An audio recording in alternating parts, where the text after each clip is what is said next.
Our School. By Charles Dickens. We went to look at it, only this last midsummer, and found that the railway had cut it up root and branch. A great trunk line had swallowed the playground, sliced away the schoolroom, and pared off the corner of the house, which, thus curtailed of its proportions, presented itself, in a green stage of stucco, profile-wise towards the road, like a forlorn flat iron without a handle, standing on end. It seems as if our schools were doomed to be the sport of change. We have faint recollections of a preparatory day school, which we have sought in vain, and which must have been pulled down to make a new street, ages ago. We have dim impressions, scarcely amounting to a belief, that it was over a dyer's shop. We know that you went up steps to it, that you frequently grazed your knees in doing so, that you generally got your leg over the scraper, in trying to scrape the mud off a very unsteady little shoe. The mistress of the establishment holds no place in our memory, but, rampant on one eternal doormat, in an eternal entry long and narrow, is a puffy pug dog, with a personal animosity towards us, who triumphs over time. The bark of that baleful pug, a certain radiating way he had of snapping at our undefended legs, the ghastly grinning of his moist black muzzle and white teeth, and the insolence of his crisp tail curled like a pastoral crook, all live and flourish. From an otherwise unaccountable association of him with a fiddle, we conclude that he was of French extraction, and his name Fiddly. He belonged to some female, chiefly inhabiting a back parlour, whose life appears to us to have been consumed in sniffing, and in wearing a brown beaver bonnet. For her, he would sit up and balance cake upon his nose, and not eat it until 20 had been counted. To the best of our belief we were once called in to witness this performance, when, unable, even in his milder moments, to endure our presence, he instantly made at us, cake and all. Why something in morning, called Miss Frost, should still connect itself with our preparatory school, we are unable to say. We retain no impression of the beauty of Miss Frost, if she were beautiful, or of the mental fascinations of Miss Frost, if she were accomplished, yet her name and her black dress hold an enduring place in our remembrance. An equally impersonal boy, whose name has long since shaped itself unalterably into Master Malls, is not to be dislodged from our brain. Retaining no vindictive feeling towards Malls, no feeling whatever, indeed, we infer that neither he nor we can have loved Miss Frost. Our first impression of death and burial is associated with this formless pair. We all three nestled awfully in a corner one wintry day, when the wind was blowing shrill, with Miss Frost's pinafore over our heads, and Miss Frost told us in a whisper about somebody being screwed down. It is the only distinct recollection we preserve of these impalpable creatures, except a suspicion that the manners of Master Malls were susceptible of much improvement. Generally speaking, we may observe that whenever we see a child intently occupied with its nose, to the exclusion of all other subjects of interest, our mind reverts, in a flash, to Master Malls. But, the school that was our school before the railroad came and overthrew it, was quite another sort of place.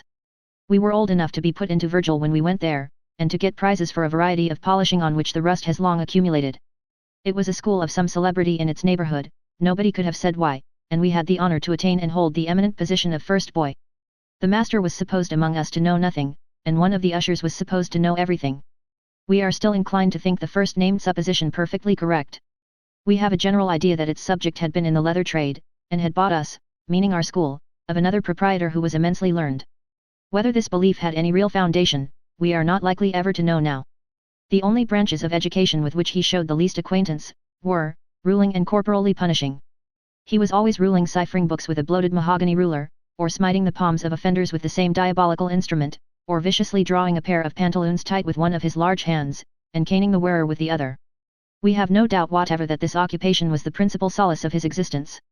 A profound respect for money pervaded our school, which was, of course, derived from its chief. We remember an idiotic goggle-eyed boy, with a big head and half-crowns without end, who suddenly appeared as a parlour boarder, and was rumoured to have come by sea from some mysterious part of the earth where his parents rolled in gold. He was usually called Mr. by the chief, and was said to feed in the parlour on steaks and gravy, likewise to drink currant wine. And he openly stated that if rolls and coffee were ever denied him at breakfast, he would write home to that unknown part of the globe from which he had come, and cause himself to be recalled to the regions of gold. He was put into no form or class, but learnt alone, as little as he liked, and he liked very little, and there was a belief among us that this was because he was too wealthy to be taken down. His special treatment, and our vague association of him with the sea, and with storms, and sharks, and coral reefs occasioned the wildest legends to be circulated as his history. A tragedy in blank verse was written on the subject, if our memory does not deceive us, by the hand that now chronicles these recollections, in which his father figured as a pirate, and was shot for a voluminous catalogue of atrocities, first imparting to his wife the secret of the cave in which his wealth was stored, and from which his only son's half-crowns now issued. Dumbledon, the boy's name, was represented as yet unborn when his brave father met his fate, and the despair and grief of Mrs. Dumbledon at that calamity was movingly shadowed forth as having weakened the parlour boarder's mind. This production was received with great favour, and was twice performed with closed doors in the dining room. But, it got wind, and was seized as libellous, and brought the unlucky poet into severe affliction. Some 2 years afterwards, all of a sudden one day, Dumbledon vanished. It was whispered that the chief himself had taken him down to the docks, and reshipped him for the Spanish Main, but nothing certain was ever known about his disappearance. At this hour, we cannot thoroughly disconnect him from California. Our school was rather famous for mysterious pupils. There was another, a heavy young man, with a large double-cased silver watch, and a fat knife the handle of which was a perfect toolbox, who unaccountably appeared one day at a special desk of his own, erected close to that of the chief, with whom he held familiar converse. He lived in the parlour, and went out for his walks, and never took the least notice of us, even of us, the first boy, unless to give us a deprecatory kick, or grimly to take our hat off and throw it away, when he encountered us out of doors, which unpleasant ceremony he always performed as he passed, not even condescending to stop for the purpose. Some of us believed that the classical attainments of this phenomenon were terrific, but that his penmanship and arithmetic were defective, and he had come there to mend them; others, that he was going to set up a school, and had paid the chief £25 down, for leave to see our school at work. The gloomier spirits even said that he was going to buy us, against which contingency, conspiracies were set on foot for a general defection and running away. However, he never did that.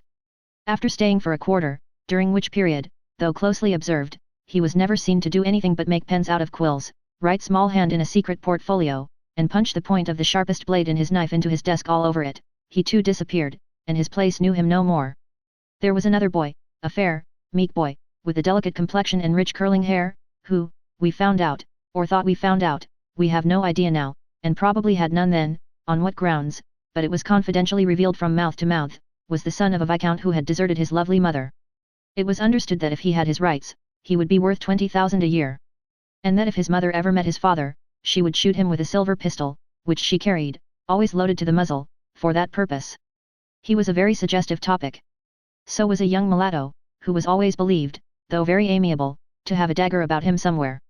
But, we think they were both outshone, upon the whole, by another boy who claimed to have been born on the 29th of February, and to have only one birthday in 5 years. We suspect this to have been a fiction, but he lived upon it all the time he was at our school. The principal currency of our school was slate pencil. It had some inexplicable value, that was never ascertained, never reduced to a standard. To have a great hoard of it was somehow to be rich. We used to bestow it in charity, and confer it as a precious boon upon our chosen friends. When the holidays were coming, contributions were solicited for certain boys whose relatives were in India, and who were appealed for under the generic name of holiday stoppers, appropriate marks of remembrance that should enliven and cheer them in their homeless state. Personally, we always contributed these tokens of sympathy in the form of slate pencil, and always felt that it would be a comfort and a treasure to them. Our school was remarkable for white mice. Redpoles, linnets, and even canaries, were kept in desks, drawers, hat boxes, and other strange refuges for birds, but white mice were the favorite stock. The boys trained the mice, much better than the masters trained the boys. We recall one white mouse, who lived in the cover of a Latin dictionary, who ran up ladders, drew Roman chariots, shouldered muskets, turned wheels, and even made a very creditable appearance on the stage as the dog of Montargis. He might have achieved greater things, but for having the misfortune to mistake his way in a triumphal procession to the Capitol, when he fell into a deep inkstand, and was dyed black and drowned. The mice were the occasion of some most ingenious engineering, in the construction of their houses and instruments of performance. The famous one belonged to a company of proprietors, some of whom have since made railroads, engines, and telegraphs. The chairman has erected mills and bridges in New Zealand. The usher at our school, who was considered to know everything as opposed to the chief, who was considered to know nothing, was a bony, gentle-faced, clerical-looking young man in rusty black. It was whispered that he was sweet upon one of Maxby's sisters. Maxby lived close by, and was a day pupil, and further that he favoured Maxby. As we remember, he taught Italian to Maxby's sisters on half-holidays. He once went to the play with them, and wore a white waistcoat and a rose, which was considered among us equivalent to a declaration. We were of opinion on that occasion, that to the last moment he expected Maxby's father to ask him to dinner at 5 o'clock, and therefore neglected his own dinner at 1:30, and finally got none. We exaggerated in our imaginations the extent to which he punished Maxby's father's cold meat at supper, and we agreed to believe that he was elevated with wine and water when he came home.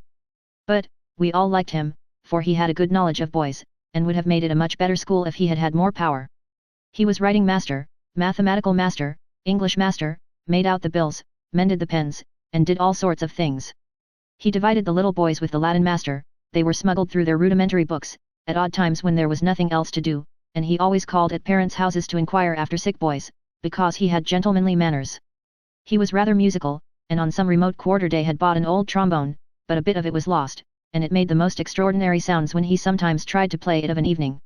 His holidays never began, on account of the bills, until long after ours, but, in the summer vacations he used to take pedestrian excursions with a knapsack, and at Christmas time, he went to see his father at Chipping Norton, who we all said, on no authority, was a dairy-fed pork butcher. Poor fellow! He was very low all day on Maxby's sister's wedding day, and afterwards was thought to favour Maxby more than ever, though he had been expected to spite him. He has been dead these 20 years. Poor fellow! Our remembrance of our school presents the Latin master as a colourless doubled-up nearsighted man with a crutch, who was always cold, and always putting onions into his ears for deafness, and always disclosing ends of flannel under all his garments, and almost always applying a ball of pocket handkerchief to some part of his face with a screwing action round and round. He was a very good scholar, and took great pains where he saw intelligence and a desire to learn, otherwise, perhaps not. Our memory presents him, unless teased into a passion, with as little energy as colour, as having been worried and tormented into monotonous feebleness, as having had the best part of his life ground out of him in a mill of boys. We remember with terror how he fell asleep one sultry afternoon with the little smuggled class before him, and awoke not when the footstep of the chief fell heavy on the floor, how the chief aroused him, in the midst of a dread silence, and said, "Mr. Blinkins, are you ill, sir?" How he blushingly replied, "Sir, rather so," how the chief retorted with severity, "Mr. Blinkins, this is no place to be ill in," which was very, very true, and walked back solemn as the ghost in Hamlet, until, catching a wandering eye, he called that boy for inattention, and happily expressed his feelings towards the Latin master through the medium of a substitute. There was a fat little dancing master who used to come in a gig, and taught the more advanced among us hornpipes, as an accomplishment in great social demand in after life, and there was a brisk little French master who used to come in the sunniest weather, with a handleless umbrella, and to whom the chief was always polite, because, as we believed, if the chief offended him, he would instantly address the chief in French, and forever confound him before the boys with his inability to understand or reply. There was besides, a serving man, whose name was Phil. Our retrospective glance presents Phil as a shipwrecked carpenter, cast away upon the desert island of a school, and carrying into practice an ingenious inkling of many trades. He mended whatever was broken, and made whatever was wanted. He was general glazier, among other things, and mended all the broken windows, at the prime cost, as was darkly rumoured among us, of 9d, for every square charged 3 and 6 to parents. We had a high opinion of his mechanical genius, and generally held that the chief knew something bad of him, and on pain of divulgence enforced Phil to be his bondsman. We particularly remember that Phil had a sovereign contempt for learning, which engenders in us a respect for his sagacity, as it implies his accurate observation of the relative positions of the chief and the ushers. He was an impenetrable man, who waited at table between whiles, and throughout the half kept the boxes in severe custody. He was morose, even to the chief, and never smiled, except at breaking up, when, in acknowledgement of the toast, "Success to Phil! Hooray!" he would slowly carve a grin out of his wooden face, where it would remain until we were all gone. Nevertheless, one time when we had the scarlet fever in the school, Phil nursed all the sick boys of his own accord, and was like a mother to them. There was another school not far off, and of course our school could have nothing to say to that school. It is mostly the way with schools, whether of boys or men. Well, the railway has swallowed up ours, and the locomotives now run smoothly over its ashes. So fates and languishes, grows dim and dies. All that this world is proud of, and is not proud of, too. It had little reason to be proud of our school, and has done much better since in that way, and will do far better yet.